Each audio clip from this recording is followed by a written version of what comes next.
Hey guys, and welcome back. My name is Kat. If you're new here, I make motherhood and lifestyle and WW videos. And today is my baby's 6-month, it's his half birthday, and I'm going to make his baby food. So I thought I would take you guys along on the ride with me and show you how I plan to do the purees. I'm gonna do a mix of purees and baby-led weaning.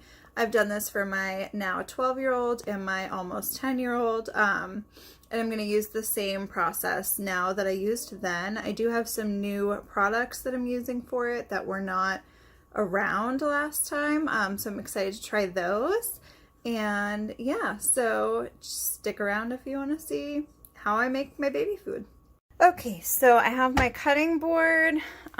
This is the pan I'm going to use. I just rinsed this. It's a steamer basket, and then I have my pan and lid.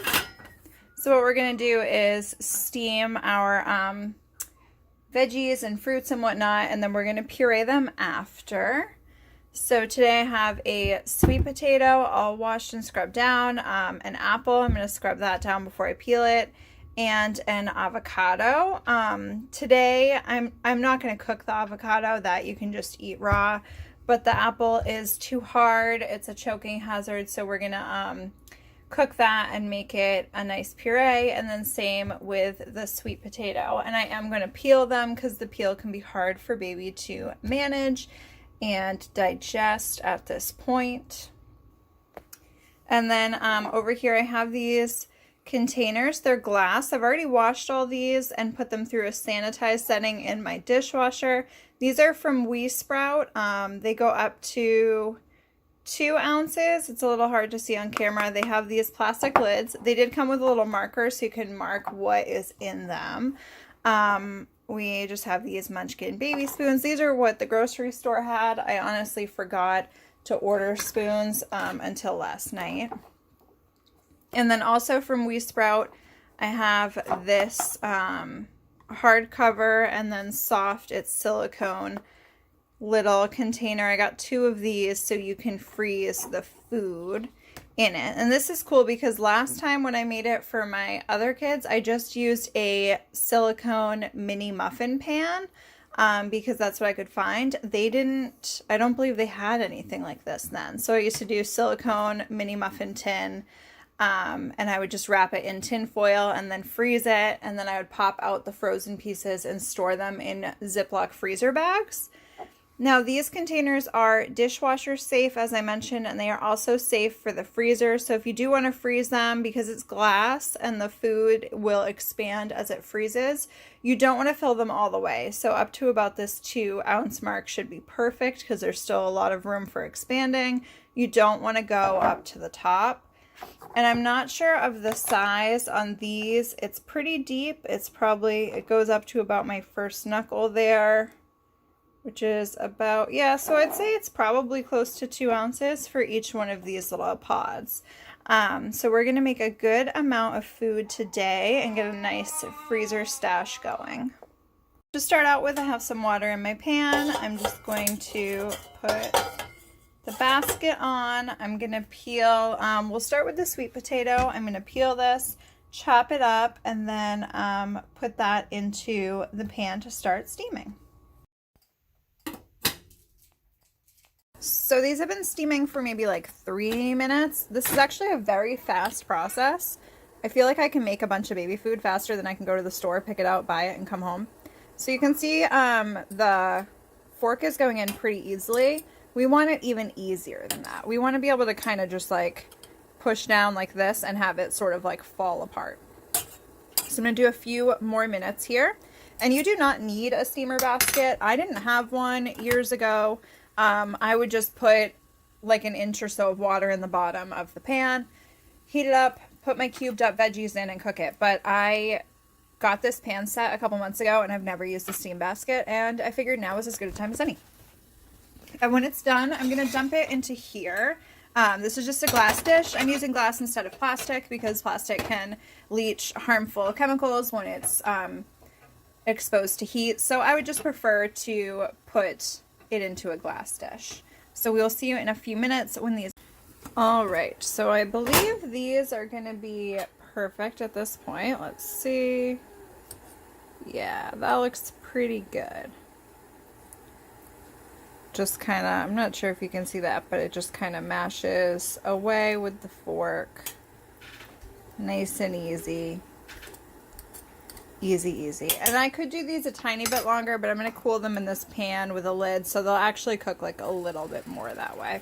So what I'm going to do is dump them in here.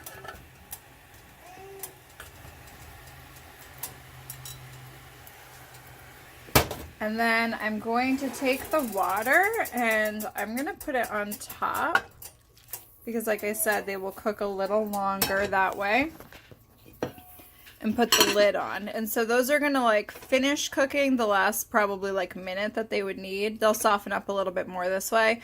And then they're also going to cool because in order to blend them in my blender, they're going to need to cool. And if you don't have a blender, that is okay. You can do this like with a fork, or you can also do it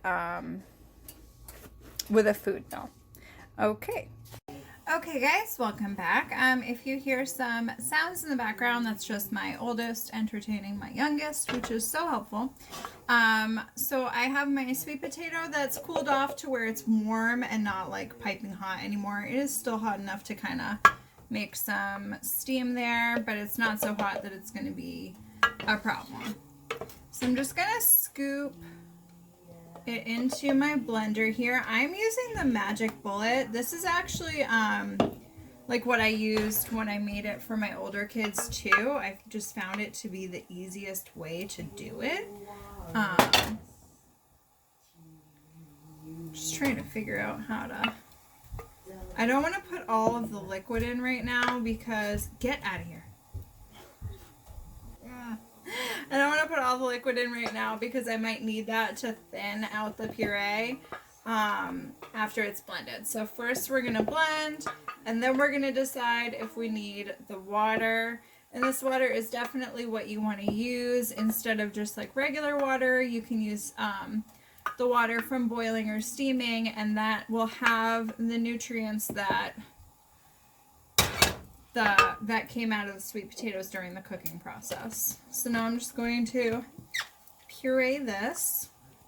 I'm going to pause it because I'm not great at editing. So I'm just going to pause it so that you don't get the noise. Okay, so I did end up using the liquid from the cooking process and some extra water as well. You can totally blend this with breast milk if you have extra. And you can also do like formula to thin it out if you want to. My baby is exclusively breastfed right now, but I don't mix the formula with the food because I found that it like confuses the baby. But so you want, or in my older kids it did. So you want like a nice runny kind of super smooth consistency. I'm just going to scoop it in here and put the lid on and freeze them. Okay, so I have filled the We Sprout silicone mold with sweet potato. This is one small to medium sweet potato. It was about this size before, and that has filled all of this. So we'll get 2, 4, 6, 8, 10 servings. And honestly, when baby is just starting solids, they don't actually eat that much, and it's definitely more like playtime. So if you wanted to fill these half full, you could totally do that and end up with twice as many. So I'm just going to put the lid on this and freeze it. And then over here I have my apple that's all done with the cooking liquid in there as well. I'm going to puree that and put it in the other container.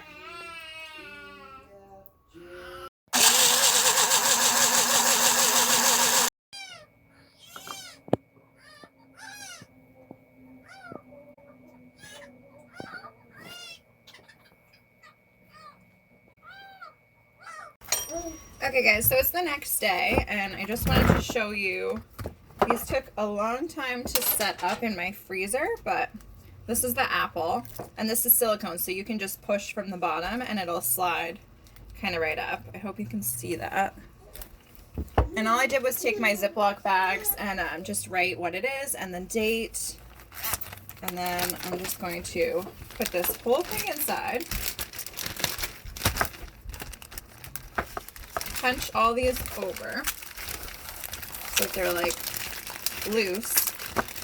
And with any luck, it'll all go out into the bag and I can just take the tray out. And that way my fingers don't get all sticky on the puree and everything stays nice and sanitary for a baby. Boom, easy. And then you want to make sure that you squeeze all the air out. And you can Ziploc it up. And this will stay good in the freezer for about 3 months.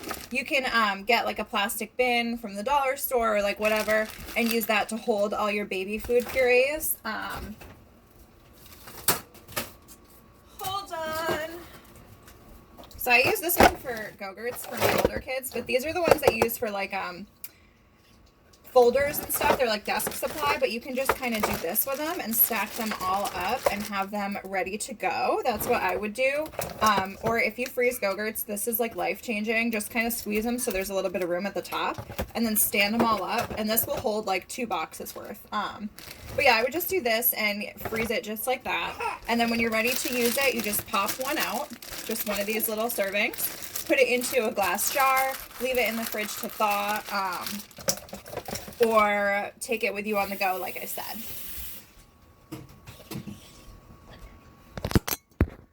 Hey guys, so I was just filming, I was just editing, and I realized that the outro I'd filmed was so long.